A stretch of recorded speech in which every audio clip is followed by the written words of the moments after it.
Well, hey everybody, happy Monday to you. It's Mike Zito. Welcome to the Galaxywide 2020 Songwriters Workshop, Episode 2. If you didn't get a chance to see our first episode last week, it is on the Facebook page here with Elizabeth Doyle. I urge you to go watch it. It's wonderful. Excited to be back for the second week here. And we have a wonderful guest, award-winning, many albums, songs, touring, Mr. Paul Thorn. Paul Thorn is from Mississippi. He happens to be a good friend of mine. I'm a big fan of his. And he's got a way with words. You know, he's got a way with melody of connecting with his audience that I think that you'll find very interesting. You know, if you're, I assume there may be folks watching that have never written a song before. So I think this episode can be very helpful for you. And also we want to remind everyone and thank the Bart Howard Foundation with ASCAP for funding this program. And if you're not familiar with who Bart Howard was, he was a world-famous, world-class songwriter and piano player. And of course, he wrote Fly Me to the Moon, which was it's a pretty big feather in your cap. So I've got a guitar in my hand because I kind of bring up some ideas today with Paul that makes me wonder, do you have to play an instrument to write a song? You know, do you have to be a musician to be a songwriter? I'll let Paul answer that question for you right now. Enjoy it. All right. Well, this is welcome to the Songwriters Workshop. And I have my dear friend, I'm very happy to call my friend, and a world-class singer-songwriter, Mr. Paul Thorn. How are you, Paul? I'm good. How you doing, Mike? I'm good, man. It's good to see your face. Yeah. I'm 25% uglier than I was the last time you saw me. We got to see each other this year before everything kind of got locked down. We were on the Joe Bonamassa cruise together. Yeah, I saw you geeking out at the Living in Color show. I almost thought, man, he probably thinks I'm a weirdo. Like I was. Well, I've always thought that, but I've liked you in spite of it. I had so much fun enjoying watching them. It was like I was a teenager again, you know. You kind of remind me of one of those girls at an Elvis concert. You're going crazy, man. Oh, man. They don't let me do drugs or drink alcohol anymore, so I get weird all on my own, you know. Well, life sucks and then you die. So, Paul, considering that maybe somebody watching might be living under a rock, you were raised in Mississippi, correct? That's right. I was raised in Tupelo. My father is a Pentecostal preacher. I grew up singing in church. Yeah. Okay. And when did you start? Did you write songs like when you were young, when you were little, or?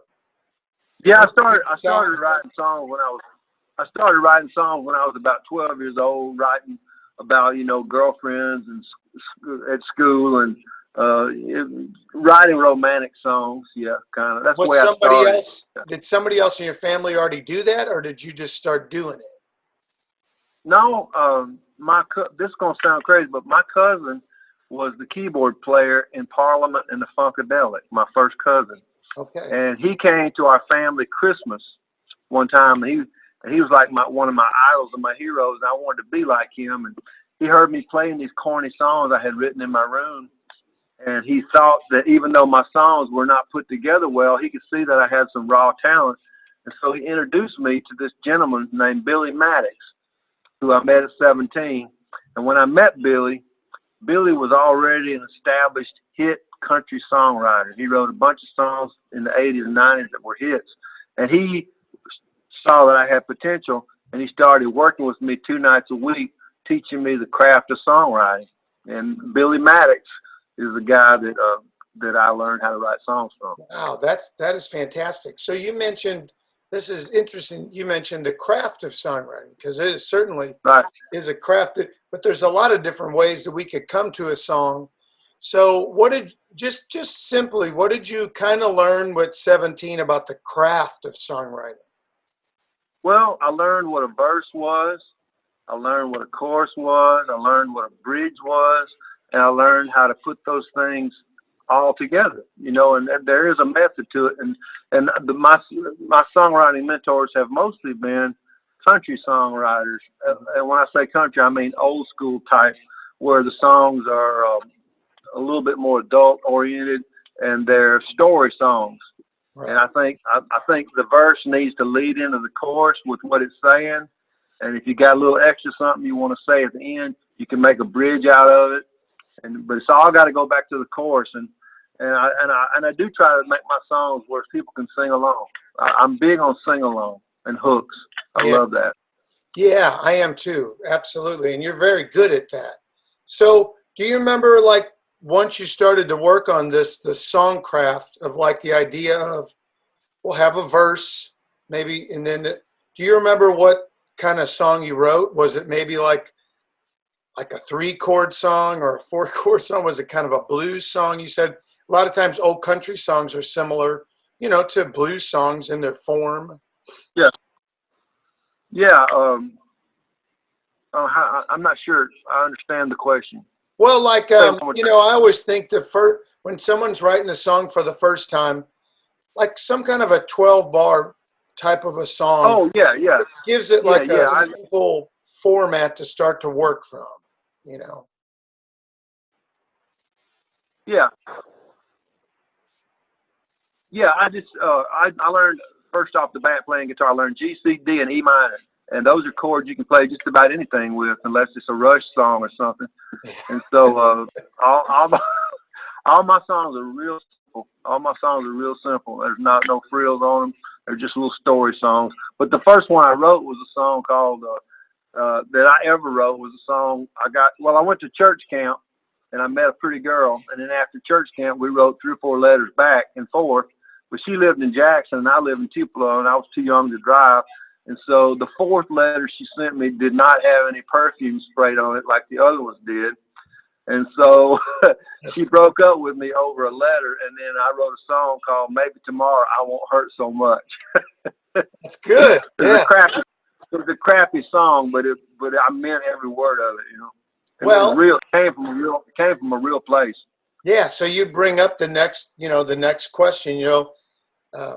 I think one of the things that when someone is maybe learning, they want to learn to write a song, like you said, they're not really even sure how to start. So the craft of the song of, like, you know, you have maybe the beginning of your story and then maybe a bridge. Like you said, a bridge might just be the piece that gets the story to the chorus, like the sing-along part, you know. But whether you know that craft or not, where's the song coming from? Where's the idea coming from? And in this case, like you said, maybe it wasn't a great song, but it was coming from a real life experience. You weren't making it up. It's something that happened to you. All the songs I've ever written that people seem to like the most are the ones that came from a real place. Like, for instance, I wrote a song called I Have a Good Day Every Now and Then that people ask me where that came from. And a friend of mine who's no longer alive, he got struck with Parkinson's disease, and his wife left him, and just everything in his life was going down. And I called him to check on him just one time when I knew he was in a bad way, and I said, "How are you doing today, Steve?" And he goes, "Well, I have a good day every now and then." And so when he said that, I knew his story, and because he had told me his story, and I reeled it all in and concised it into a 3-minute song, and the chorus is I have a good day every now and then. And when I play live, that seems to be one that really touches people. And it's because of what I said. It came from a real experience. It wasn't my experience, but I can empathize enough to jot down what he was going through. Yeah. And then people obviously can relate from whatever they're going through. Yeah. You know, that we all have a good day every now and then, some more than others. But That's right. That's right.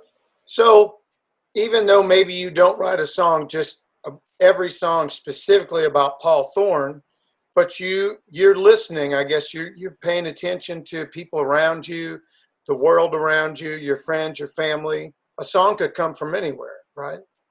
Absolutely. I carry a pencil. I carry a pencil and a pen in my back pocket at all times when I'm out and about. You could go to any place. You could go to Waffle House, and if you're just sitting there for a few minutes, you're going to hear somebody say something that's very interesting, and it might be a song in it. So I'm always on the look for a song, and every day, whether I write a song or not, I pick up my guitar and I just start whatever comes out of my head. I just play it, and every once in a while, it'll turn into a song. Yeah. I like that. I like to do that too. I always say that the best songs that I've had the chance to write, I don't even know where they came from. I just picked the guitar up, started singing, and the good Lord, something came out that day. So when you say you write these notes down, do you just take notes, or does it hit you like, oh, that's the title of a song? Like, do you think of the title of a song first before you write it? In a perfect world, I like to have a title first, because then I know what I'm built. I got to build something around that title. But yeah, titles are, if you get a good title, well, like I Have a Good Day Every Now and Then, that's an amazing title to me. I didn't come up with it, but every human being can hear that and they understand it. But I just got my ears open all the time, and I do like it when I get a good title. Yeah. I started writing one. I've written a verse and a chorus, but I heard somebody say on TV the other day, it was one of those cheesy lawyers that's, if you get injured or whatever, and he says, tough times don't last, tough people do. And so I started writing a song. That's a great song. It's a good title, isn't it? Yeah, it's fantastic. Yeah. So you really learned that you have to be an observationist always. Keep your eyes open there's a song everywhere. Yeah. Yeah. I'll give you the verse, and if somebody steals it, I have proof that I was the first one that said it. So I don't want to hear it on any of your records. I got your back. Yeah. No, he goes, this ain't no pleasure cruise. We ain't riding on a gravy train. We're standing in line at the liquor store, wondering who'll stop the rain. Tough times don't last. Tough people do. They find a way to make it through. If they can do it, maybe we can too. Tough times don't last. Tough people do. That's great. Yeah, that's all I got right now. It's wonderful. We're friends, but I'm a big fan. Your songs to me are always very relatable. And if I put on one of your records while we're in the van driving, I'll be singing, one of your songs all day. And I'm thinking maybe a week or so ago, I listened to, which one is it? It's one of my favorites. You Might Be Wrong, or You May Be Wrong. Oh, You Might Be Wrong. You Might Be Wrong. And then I walk around singing it for the next week because it just sticks in there, Yeah, a local preacher in my hometown did a whole series of sermons about that song. It's weird because I don't understand it, because if you really listen to the lyrics, it's questioning everything. Right. And it's not really standing on any one thing.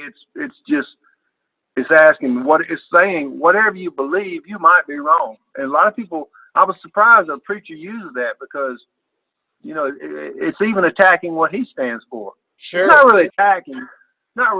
It's just asking a question. It's questioning. Yeah, it's questioning. Right. Which religions don't. Questions are not something religions like. Yeah, I agree. So when you write about these songs, what do you feel most comfortable with? I mean, is it most comfortable to write about like what you're very familiar with? Do you ever get out of that familiar? Like, do you ever dive into something you're not familiar with? Do you write about where like what's around you, your state, Mississippi, things or do you feel comfortable really getting out there? I think at the end of the day, you can really only write about what you know. If you want to write something good, it's got to be. You can't write about something you don't know something about. So yeah, all my songs are, they're all about things I know. Yeah. Yeah. So you mentioned earlier this song that you wrote when you were young, and you said it was honest and you meant it, but it wasn't very good. So Right. you said that, not me. My question is then, what to you then makes it a good song? Because if it's honest, those are I agree, to me, I don't ever have the opportunity. Last week we had a wonderful songwriter on named Elizabeth Doyle, and she writes for musical theater. She's written musicals. So a lot of the work she may do, maybe someone brings her lyrics and she puts music to it. Like it's in a whole other world where maybe you and I are more we're going to write a song for us to record our album or something like that. Yeah. So what makes that a good song for you? Is it that the choice of words that you've Well, go ahead. Well, there's two things that need to make a great song, and one that we haven't talked about is melody. Right. Melody is everything, man. You get the right melody with the right lyrics.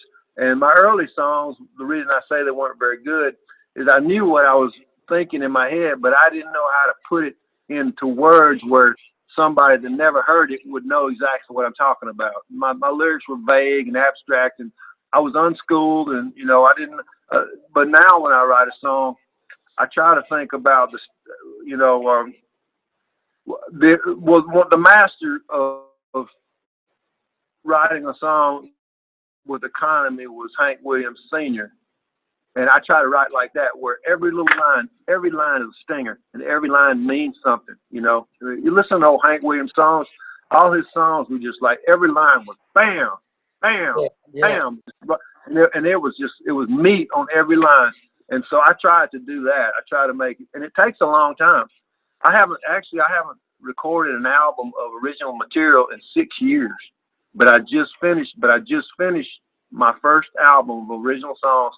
I finished it at the beginning of the year. It was supposed to come out in July, and then the pandemic came, and so now my record's not even going to come out till probably 2021 because I can't go out and tour behind it. I can't. Right. None of the things that you have to do to promote a record are in place right now. You can't do a show. You can't go do radio. You can't do nothing. And so I'm not going to throw it out. Why did you not do that? I'm curious. Did you have a hard time do you get writer's block, or did you get times when you feel like writing? Well, to be honest, it was a combination of things. I have to own I got a little bit lazy. That's one of them. And the other thing is the ones I was writing, I didn't feel like they were strong enough, to be honest with you. I can write a song every day, but I can't write a good one every day. And I didn't want to throw an album out of subpar material. And I've got a pretty high standard I've set for myself. And it took this long, but the group of songs I have, I'm more. I know people say this, and it sounds like a cliche, but I think I have the best group of songs I've ever put together. I really believe that. And I did something different this time, truly different. When I used to record albums, I would come in at the last minute with my acoustic guitar, and I would play the songs for my band. And that would be the first time they heard them.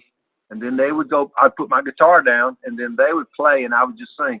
But on this record, every single song is built around my acoustic guitar. I'm the main guitar player on the record as far as laying the bed. Yeah. Every song in there is me and my acoustic guitar. And because of that, I think it sounds more authentic, and it sounds more like what I do than anything I've ever done. It sounds more like the source, like where it's coming. Yeah, that's right. This producer, Matt Ross Spang, who's a really, really great producer, a young kid from Memphis, he produced it, and I was sending him the demos over on my cell phone of the songs, and he got to listening to them, and it was his idea. He said, "Man, you need to play on this record, man, and let the band come in and kind of add little textures to what you're doing." He said, "Because these songs sound the best when you play them with your guitar." Yeah, because you wrote them, you're singing them, and so do you write all of your songs on guitar? Is that's your main instrument? Do you ever write on the piano or a different instrument? I can't play piano. I can't play the piano, but I can play the guitar, and I write mostly on guitar. Yeah. Me too. Did you find for like people that are watching, say that maybe they're just beginning, they want to write a song, or do you have to have a certain amount of musical ability, you think, for an instrument? I mean, to write better? Not really. Not really. I know a lot of songwriters that they can't carry a tune in a bucket, and they can't play guitar, but they can sit there and they can spit out lyrics that'll blow your mind. Yeah. And so that, there's all kinds of ways to skin the cat, because like I said, I know people that can't carry a tune in a bucket but can write brilliant lyrics, and when you can hook up with somebody like that, you need to do it. Yeah, I agree. I'm the same way. I mean, I just kind of know how to play guitar. I can't really play any other instruments. I've always found that my simple abilities of chords kind of keep my songs exactly where I want them. I always fear if I learned more, my songs wouldn't be as strong, because I like you. I like Hank Williams Sr. I like John Fogerty. I like very strong, kind of songs like that. That's another good piece of advice for people that's wanting to learn how to songwrite, is listen to great songwriters. Listen to John Prine. Listen to Roger Miller. Listen to Chris Christopherson, and listen and pay attention to how they put every little section has its place, and learn from the best by studying from the best. I listen to all kinds of songwriters. I like the pop songwriter Burt Bacharach. Oh yes, Burt Bacharach's wonderful. And I mentioned to you too. This is we're being able to do this by the wonderful Bart Howard Foundation, and to think that this man wrote "Fly Me to the Moon." And the first thing you told me, you said, "Well, that's a good one." Oh man. Yeah, that's unbelievable. When you get a song like that, you will never have to buy Great Value macaroni and cheese ever again. You go straight to the Kroger brand. You go straight to you go straight to Kraft. Kraft. The good stuff, Velveeta, something good. Yeah, it's an amazing song. And from all of my study, I could be wrong, and they'll correct me. But with 50 songs that he had published, he lived off of that. He had other great songs, but you're right. I mean, one great song like that was an astounding. Oh yeah, that's it. I would love to see his BMI check. Every month, every quarter. It's got to be amazing. Yeah, good for him. Yeah. So one last thing, Paul. So you mentioned good advice for a new, for listen to good songwriters. Would you even suggest? Like I always think for someone, well, take a 12-bar blues. It's a very simple craft format, and try to make an interesting story. So really, if you could take a nice Hank Williams Sr. song, a lot of times maybe just copying the format a little bit is a good place to start musically and see if you can tell your own story. Would you agree? Yeah, you are never going to, I'm saying this to you, me, and everybody that's watching, you will never write something that hasn't been done before. You might put your own spin on it. You can put your own spin on it, but everything you've done and will do and will ever do, somebody's already done it. And so you got to learn and put your own twist to things.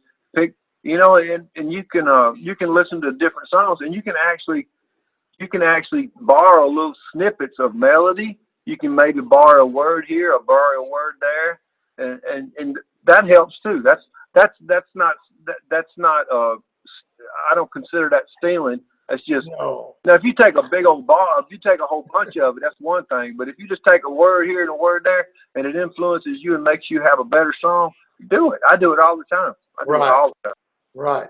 Yeah. Paul, thank you so much for taking time to talk with everybody today. And you mentioned you got a new record, but it won't be out for a while. But you got a lot of great music out. So you could go to paulthorn.com. Is that the main hub? Well, I'm on all the things you can be on. Amazon, iTunes, Spotify. on Spotify and all that stuff, so if people are interested, come on and check it out. But I do have a record I'm really proud of, and when it comes out, who knows, but it'll be early in 2021, but I'm really proud of it. And awesome. I'm proud to know you and call you my friend. And, I have a feeling we will see each other again at some point. I'm pretty sure we will too, man. The pleasure is always mine. Thank you, Paul Thorn. Yeah. No, that's okay. I was just going to say it was fun being on the Joe Bonamassa thing, wasn't it? It was fun. Oh, yeah, it was awesome. It was fantastic. Yeah. A lot of it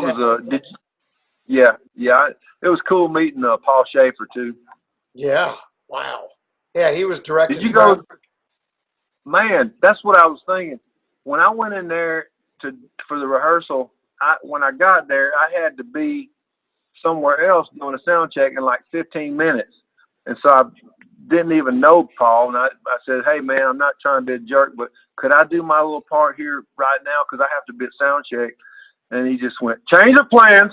And and he wasn't being mean. He was just trying to get the job done. You know what I mean? Yeah, no, he was awesome. And I liked watching him on the stage. Yeah, he was directing everybody. Yeah. Yeah, he was awesome. And you talk about somebody that is a leader. He's a leader, man. He knew how to get people to do things, but he wouldn't make them feel bad. I missed a verse or something when I sang Manish Boy, and instead of coming up and saying something bad about it, he goes, that sounded so good. Could you sing another one? He just knew how to talk to people. You know what I mean? Yeah. So awesome. He was cool. Yeah. It was that was probably I enjoyed that cruise. Like, I really had fun. I did too. Yeah. I did too. Yeah. Hey, well, anyway, I'm serious. I really appreciate you doing this. The people will love it. And what I'll do is when they put it up on Monday they put it up on the Bart Howard page, and then they'll tag us, so you'll see it. And then once it's up, so you can take it and share it in anywhere you want. It's available for all of us. Because all your fans will want to see it. Yeah, absolutely. So your family's good though. You're all good. Yeah, everybody's good. I'm actually at the hospital where my wife works, and I came here, because she's got good internet up here. But she's only been working for a couple of days.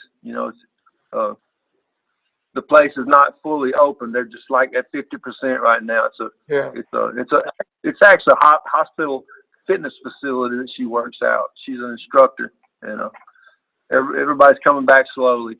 Yeah, I hear you. It says my battery's going dead. That's all right, Paul. Thanks for doing this, man. God bless you, brother. All right. Take care, man. Take care. See ya. Well, there you go. Paul Thorn from Mississippi. He's going to have a new album out sometime later this year or maybe the beginning of next year. If you have not listened to any of Paul's music, I highly suggest you go and listen to his, it's on Spotify, Amazon, iTunes, Apple Music, all of the above. Paul's a great guy. And I didn't mention this because we're kind of focusing on songwriting. But I would, if you don't know, Paul Thorn was a boxer, and a very good boxer as well. He had a great record, but converted full-time musician and songwriter, and I think it's better for everybody. I know he thinks so, but I still don't want him to hit me at all. I don't want him to punch me. Anyway, thanks to Paul for having us. And I think he kind of answered the question, do you need to play an instrument to write songs? He said there's lots of great songwriters that are just good with words, and maybe they barely play an instrument. They can just kind of poke something out. But they have a melody or they have a way with words, And the reason I always think of an instrument is, where do you start? Do you start with a melody? Do you have some kind of a melody that you're humming or whistling? Or do you start with lyrics? For me, I kind of always start with lyrics or a title. And I do play guitar, and then I kind of pick the guitar up and I try to find a way that's comfortable for me to make these lyrics fit to some music. And that may take a while. It may come quickly. Something I may have to work on for a month or so. Something may not ever come about. One thing that I always think is important for anybody that's going to get into songwriting is John Hyatt, who's another great songwriter, said it best. I asked him, how do you write all these great songs? He said, well, I write a lot of terrible songs. So I write a lot of songs. They're not all great. Sometimes I write a lot of songs to get to one good one. The idea is to write and to keep writing. And that's what I sincerely urge you this week, is to just try to write a song. Even if you think it's not good, just finish it. And feel free to share it in the comments. We'd love to see it. I hope you have a great week. I hope you enjoyed this. And thank you again. We'll see you next week.